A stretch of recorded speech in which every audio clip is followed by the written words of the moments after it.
ശ്രീമതി വീണ നായർ, ബോബി ചെമ്മണ്ണൂർ ഒരു അശ്ലീല കമന്റ് പറഞ്ഞു എന്നുള്ളത് മാത്രമല്ല, നിരന്തരമായി കഴിഞ്ഞ കുറേ നാളുകളായി നിരന്തരമായി തൻ്റെ പെർവേർഷനിൽ അഭിരമിക്കുന്ന ഒരാളാണ് ബോബി ചെമ്മണ്ണൂർ. അത് തുറന്ന്, ആ പണത്തിൻ്റെ ഹുങ്ക് കൊണ്ടുകൂടിയാകാം, അത് തുറന്ന് പ്രകടിപ്പിക്കാറുണ്ട്.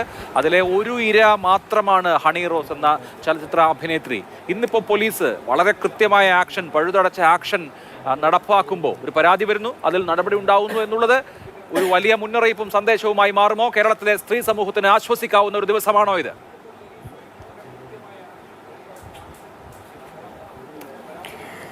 സത്യത്തിൽ ആദ്യം തന്നെ ഹണി റോസിനെ അഭിനന്ദിക്കാൻ ഞാൻ ആഗ്രഹിക്കുകയാണ്. ഹണി റോസിനെ ഒരു ഭാഗത്ത് അഭിനന്ദിക്കുമ്പോഴും, അല്ലെങ്കിൽ ഇന്ന് കഴിഞ്ഞ ദിവസം പരാതി ലഭിച്ച ഉടനെ തന്നെ മുഖ്യമന്ത്രിയുമായി ഫോണിൽ സംസാരിക്കാൻ സാധിച്ചു. അദ്ദേഹത്തോട് വിഷമങ്ങൾ തുറന്നു പറഞ്ഞു.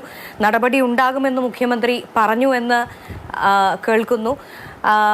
ബോബി ചെമ്മണ്ണൂറിനെ അതിസാഹസികമായിട്ട് ഇന്ന് രാവിലെ തന്നെ രഹസ്യമായ ഒരു ഓപ്പറേഷനിലൂടെ അറസ്റ്റ് ചെയ്യുന്നതും നമ്മൾ കണ്ടു.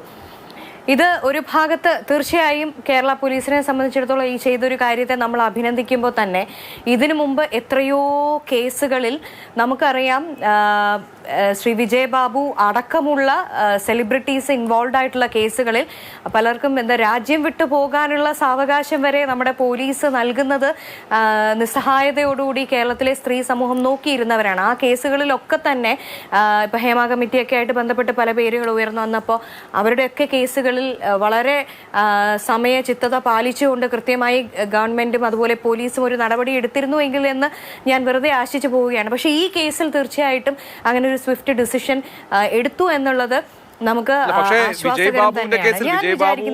വിദേശത്തേക്ക് രക്ഷപ്പെടുന്നു. തിരിച്ചു വരുന്ന വഴിക്ക് തന്നെ പോലീസ് അറസ്റ്റ് ചെയ്യുന്നു. കോടതികളാണ് അങ്ങനെ അടിയന്തര പ്രാധാന്യത്തിൽ അറസ്റ്റ് വേണമോ തുടങ്ങിയ കാര്യങ്ങൾ, അദ്ദേഹത്തിന് ജാമ്യവും അടക്കമുള്ള കാര്യങ്ങൾ ലഭിച്ചതും കോടതികളിൽ നിന്നാണ്. അപ്പോൾ ഈ കേസിന്റെ തുടർച്ച നമുക്ക് എന്താണെന്ന് അറിയില്ല. എന്റെ ചോദ്യം, കേരളത്തിലെ സ്ത്രീ സമൂഹത്തെ സംബന്ധിച്ച് ഇപ്പോൾ ഇങ്ങനെ ഓൺലൈനിലും ഓഫ്ലൈനിലും ഒക്കെ അധിക്ഷേപങ്ങൾ കേൾക്കേണ്ടി വരുന്ന ഒരു വലിയ സമൂഹം, പ്രത്യേകിച്ച് അവർ കുറച്ചു സാമൂഹ്യ പ്രസക്തരാണ് എങ്കിൽ, സെലിബ്രിറ്റികളാണെങ്കിൽ അല്ലെങ്കിൽ പൊതുപ്രവർത്തകരാണെങ്കിൽ അത് കൂടുതലുമാണ്. അപ്പൊ അങ്ങനെ ഇരിക്കെ ഒരു ആശ്വാസത്തിന്റെ കിരണം എന്ന് നമുക്ക് ഈ ദിവസത്തെ കാണാമോ?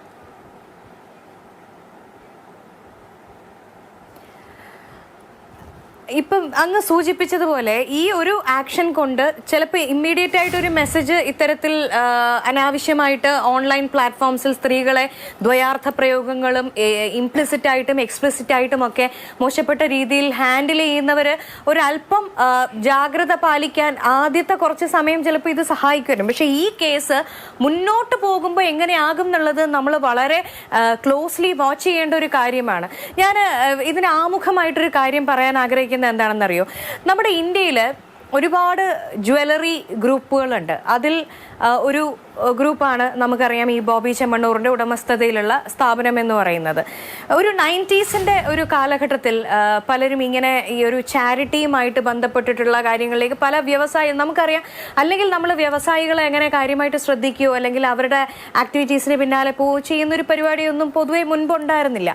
പക്ഷേ ഒരു 90s ആയപ്പോൾ ചെറിയ ചെറിയ ചാരിറ്റിയുടെ ഒരു ഭാഗത്തേക്ക് കൂടി ഇവർ വരാൻ തുടങ്ങിയപ്പോൾ കുറച്ചുകൂടി അവർക്കൊരു വിഷ്വൽ സിഗ്നിഫിക്കൻസ്, മീഡിയയിലൊക്കെ സിഗ്നിഫിക്കൻസ് വരുന്നത് നമ്മൾ കണ്ടു.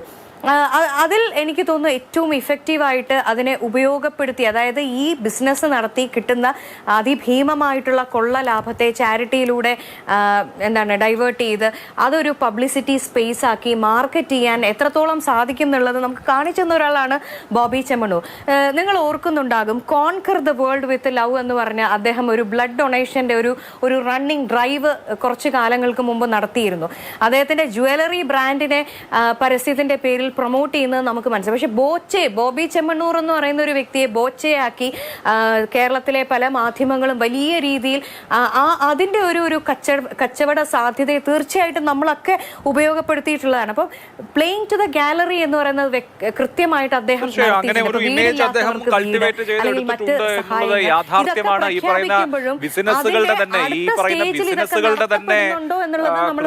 സുതാര്യത പോലും സംശയാസ്പദമാണ്. ഈ പറഞ്ഞ ഫിലാന്ത്രോപ്പിസ്റ്റ് ആക്ടിവിറ്റികളുടെ ഒക്കെ യഥാർത്ഥത്തിലുള്ള അവസ്ഥ എന്താണെന്നുള്ളത് അന്വേഷിക്കേണ്ടതാണ്. പലപ്പോഴും ഈ പറഞ്ഞ ചാരിറ്റി എന്ന് പറയുന്നത് ഒരു മൂടുപടമാകാം, അതിനപ്പുറത്തുള്ള കാര്യങ്ങൾ പുറത്തേക്ക് വരേണ്ടതുണ്ട്.